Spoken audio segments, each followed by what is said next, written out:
I'm Klimczak, and this is Klimczak's Killer Collection.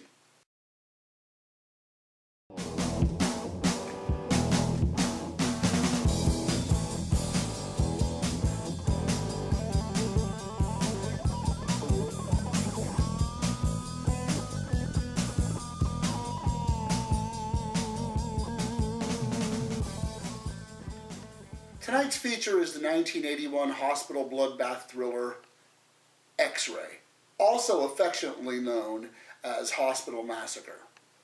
X-Ray is another slasher that came right along at the height of the boom. It has its detractors, but this horror fan flags this one as an essential for the collector, the curious, and the completist. Completists will most likely find the most pleasure in this title. Let's head over to the screen and have a look. Susan's house, she's gonna make it right.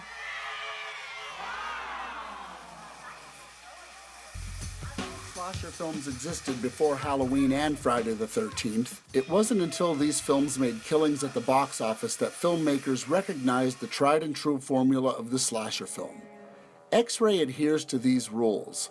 The cardinal rule is that the film begins with the trauma or tragedy that occurs many years before the film's main events. This enables the screenwriter to establish motive quickly, not always creatively. This is where X-Ray gets it wrong, or perhaps was ahead of its time and got it right.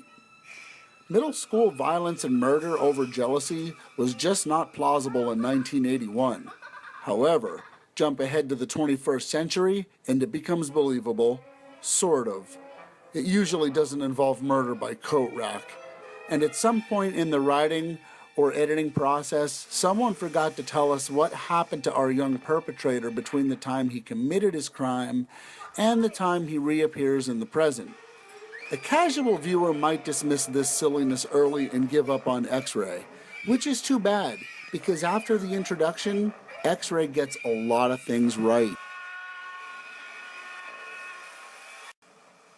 Ahead 19 years later, Susan is all grown up with a daughter of her own, an ex-husband, and a traumatic past. Even if the introduction is less than plausible, we know that our heroine is going to have to confront that traumatic past.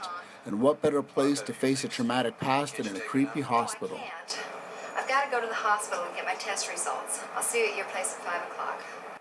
During a return visit to find out the results of a routine checkup, Susan will confront the terrible past, and in a much more believable and perhaps even scarier way than most of the slashers being cranked out in the immediate wake of Halloween and Friday the 13th. Good care of her. Sure. Dr. Jacobs, please report to the 9th floor. X-Ray boasts some genuinely creepy atmosphere, and while the murder sequences are relatively tame in comparison to some of its counterparts, it never ceases to entertain. Conveniently, our heroine's prognosis is preempted by the untimely passing of her doctor. With no doctor to appropriately relay the protagonist's prognosis, her routine trip becomes an extended nightmare. Starlet Barbie Benton, who by 1981 had appeared in Playboy numerous times, played as a regular on the country-themed variety show Hee Haw for 4 seasons, and recorded a number of country music albums which she sang, played piano on, and wrote much of the material. Her seasoning as a multimedia star makes her one of the most enjoyable horror heroines in all of slasher history. It is surprising and refreshing to see Ms. Benton carry the film with her acting rather than being cast simply to exploit her turn as a Playboy bunny. Don't worry, guys, her assets are still indeed exploited before it's all over. And no, she doesn't sing a country tune, and no, that is not Christmas garland that appears in the X-ray in her stomach.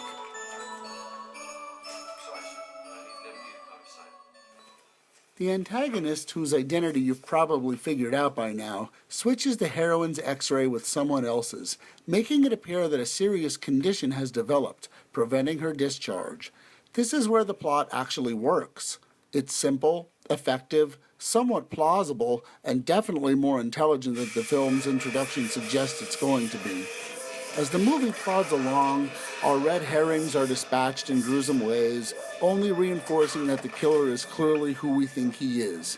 But who cares? This is a low-budget slasher film, and it delivers the goods in an entertaining way. One of my favorite plot devices of women in peril movies is the old, "We clearly don't believe you, therefore we are going to restrain you." The prospect is terrifying regardless of whether you're a man or a woman, and considering the America we live in today, this is not only more terrifying, but more plausible. Eventually, it is revealed that our perpetrator from the beginning of the film is indeed our villain. Because of the lack of explanation of what our villain has been up to for the past 19 years, the filmmakers remind us of what ensued at Susan's house in the beginning of the film. It's a shame that the hospital setting didn't play a more intricate role in the final chase. The climax is by the numbers.